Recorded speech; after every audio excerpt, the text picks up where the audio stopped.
नमस्ते दोस्तों, आज हम लोग रिव्यू करने जा रहे हैं जिंकोविट सायरप का।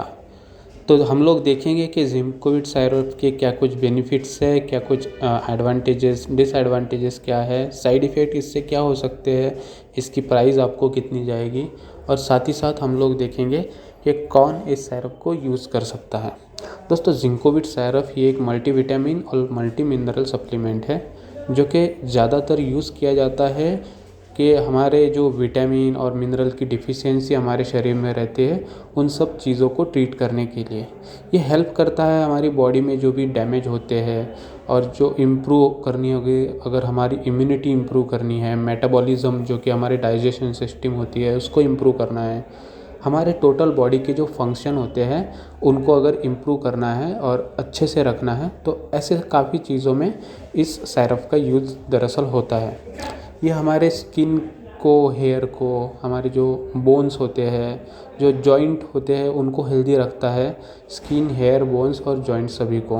तो ये जो मल्टीविटामिन सायरप है ये ज़्यादातर हम लोग देखते हैं कि जो प्रेग्नेंट वुमेन है उनको दिया जाता है और जो छोटे बच्चे होते हैं उनके लिए भी जिंकोविट नाम से ही एक सायरप आता है, बट वो जो है वो बच्चों के लिए होता है। तो हम लोग फ़िलहाल में बच्चों के लिए देने वाला सायरप फ़िलहाल में नहीं देख रहे हैं। तो बच्चों के लिए डॉक्टर वहाँ पर जो सजेस्ट करेंगे वही सायरप हमें लेना है। But for the time being हम लोग जिंकोविट सायरप के बारे में देखेंगे जो कि एक ज़्यादातर हम देखते हैं कि प्रेग्नेंट वुमेन को दिया जाता है। तो इस सायरप में जो इंग्रेडिएंट्स यूज़ किए गए हैं उनमें हमें मिलता है vitamin A, B1, B2, B3, B5, B6, B12 और D3। और जो मिनरल्स हमें मिलते हैं यहाँ से वो zinc, iodine, copper, selenium, L-lysine. तो जिंक हमारे बॉडी में एसेंशियल होता है कि हमारे बॉडी में जो इम्यून सिस्टम है उसको प्रॉपरली वर्क करने के लिए, ओके।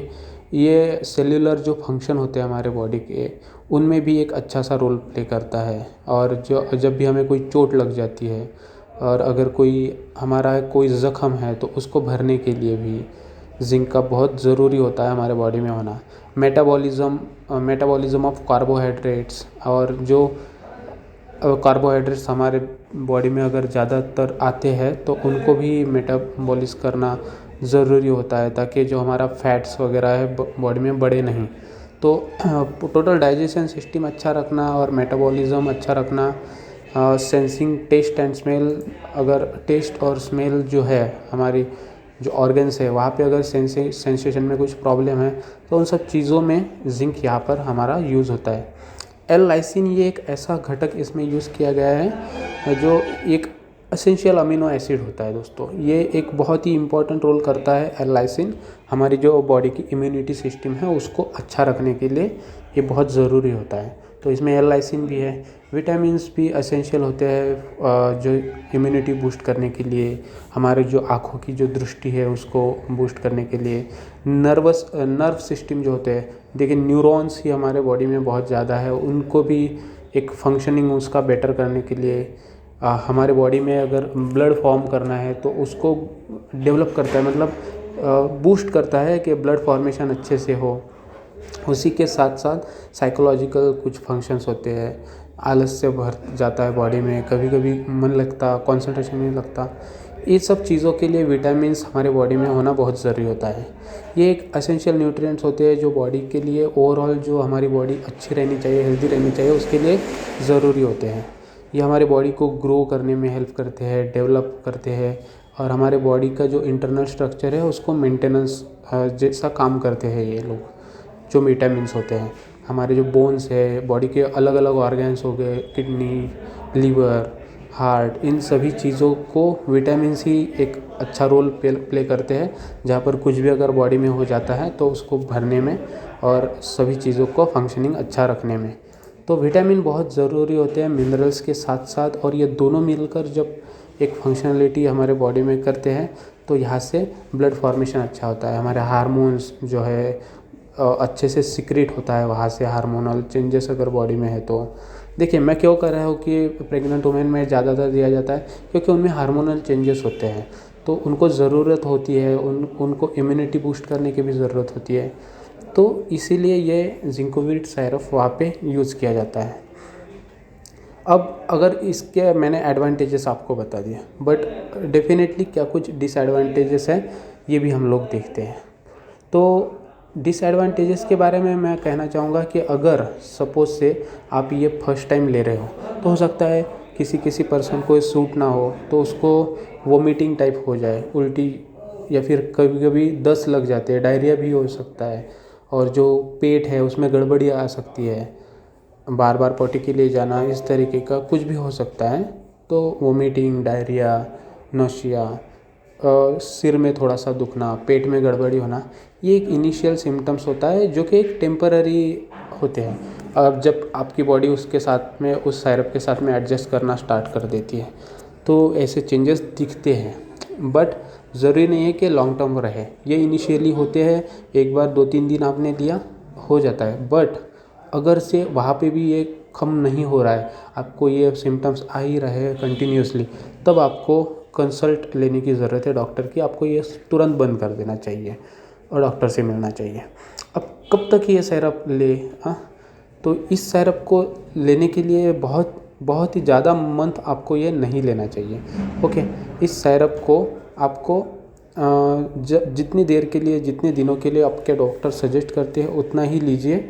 और हो सकता है कि आपको अगर प्रीवियस कोई जो नहीं क्या लॉन्ग टर्म डिसीजेस हो गए, जैसे कि डायबिटीज़ हो गया, ब्लड प्रेशर हो गया, इस तरीके के आप अगर पेशेंट हो, प्रीवियसली कुछ है आप में अगर डिसीजेस, तब तो आपको डेफिनेटली डॉक्टर की सलाह से ही इसको स्टार्ट करना चाहिए।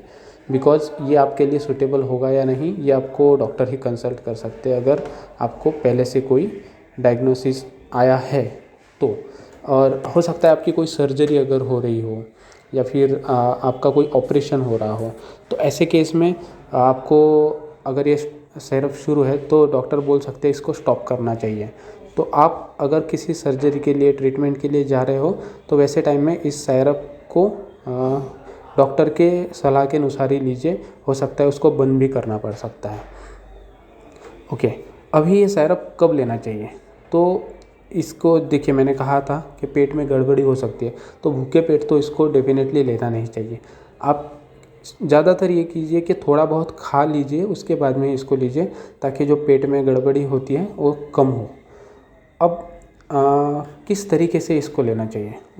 वैसे तो अगर देखा जाए तो डॉक्टर के सलाह अनुसार ही लेनी चाहिए, बट अगर आप एक नॉर्मल पर्सन हो, उसमें कोई भी पहले से बीमारी नहीं है चालू, या फिर कोई ट्रीटमेंट ऑलरेडी शुरू नहीं है, तब आपको इस सायरप को जैसे 1 चम्मच सुबह और शाम इस तरीके से लेना चाहिए। या फिर आप डॉक्टर के सलाह से लोगे, अगर से प्रेग्नेंट लेडी हो और डॉक्टर आपको बता रहे हैं कैसे लेना चाहिए, तो उसी तरीके से लीजिए। ओके, अब हम लोग देखेंगे दोस्तों कि इसका प्राइस कितना आता है। तो दोस्तों, जब मैंने ये सायरप लिया, परचेस किया, तो मुझे 130 रुपीज़ का ये बॉटल गिरा। आप देख सकते हो इस बॉटल को, ये कांच का बॉटल आता है। ये मैं कहना चाहूँगा कि एक तरीके का डिसएडवांटेजेस है, क्योंकि ये फूटने के बहुत ज़्यादा चांसेस होते हैं। अब हम लोग देखेंगे कि किस तरीके से ये इसके यूजेस है। ये ट्रीटमेंट और prevention of vitamin mineral deficiency की ट्रीटमेंट में और जो डिफिशियंसी है उसको फुलफ़िल करने में यूज़ होता है। ये इम्यूनिटी सिस्टम बढ़ाता है बॉडी को और इम्प्रूव करता है हमारी बॉडी को ओवरऑल। ओके, कोई अगर डैमेजेस बॉडी में है, अगर हीलिंग करना है किसी चीज़ को बॉडी के अंदर के, तो ये एक्सलेंट एंटीऑक्सीडेंट की तरह है इसकी प्रॉपर्टी, तो किसी भी डैमेज को जल्दी से भर देता है। ओवरऑल मेटाबॉलिज्म जो है, हमारी पाचन क्षमता हो गई, या फिर जो डाइजेशन सिस्टम हो गया, उसको अच्छा रखता है। और जो साइकोलॉजिकल फंक्शन, जैसे न्यूरॉन से रिलेटेड हार्मोन सिक्रेशन, उन फंक्शंस को भी एक बॉडी को इम्प्रूव करता है। ऊपर से ये स्किन, हेयर और जो ब्रेन है उसके फंक्शनिंग को भी एक हेल्दी रखता है। और जो जॉइंट होते हैं, जॉइंट पेन कई लोगों को, तो वहाँ पे भी ये काम में आता है। तो ट्राई कीजिए कि अगर आप एक हेल्दी पर्सन हो और जस्ट अगर ले रहे हो आप किसी अगर से डाइट नहीं ले रहे हो और उसकी डिफिशियंसी भरने के लिए इस सायरप को ले रहे हो, तो वैसे मत लीजिए। डाइट को पहले फॉलो कीजिए और उसके साथ में इसको लीजिए, ताकि एज अ सब्सटीट्यूट करके डाइट का मत लीजिए इसको, क्योंकि ये आपके डाइट में से जो मिलेगा उतना नहीं देगा। डाइट के साथ साथ इसको लीजिए ताकि ये अच्छे से फंक्शनिंग करेगा। ओनली इसके ऊपर डिपेंड मत रहिए, और एक एक चम्मच ही लीजिए सुबह शाम। अगर आप हेल्दी पर्सन हो, कोई बीमारी नहीं है, कोई इलाज शुरू नहीं है तब, और अगर ऐसा ही कुछ है तो आप डॉक्टर जितना आपको सजेस्ट करेंगे उतना ही आपको इसको लेना चाहिए। तो ओवरऑल दोस्तों, मैंने इस प्रोडक्ट के बारे में, इस सिरप के बारे में बहुत ज़्यादा इन्फॉर्मेशन दे दी आपको। फिर भी अगर आपको कोई डाउट है, क्वेश्चन है, तो आप मुझसे पूछ सकते हो कमेंट सेक्शन में। और डेफिनेटली एक चीज़ का ध्यान रखिए, इसको शेक वेल कीजिए बिफोर यूज़, और बच्चों से दूर रखिए। टेम्परेचर जो है रूम टेम्परेचर में ही इसको रखिए, क्लीन ड्राई प्लेस पे, और जहाँ पे मॉइस्चर ज़्यादा ना हो, सनलाइट भी ज़्यादा ना हो, और बहुत ज़्यादा हीट वगैरह ना हो, ऐसे ही जगह पर इसको रखिए। तो थैंक यू सो मच दोस्तों, लंबा रिव्यू था, सॉरी फॉर दैट। सुनने के लिए, देखने के लिए थैंक यू। प्लीज़ सब्सक्राइब कीजिए चैनल को, मुझे सपोर्ट कीजिए और लाइक कीजिए। Have a good day. जय हिंद, वंदे मातरम।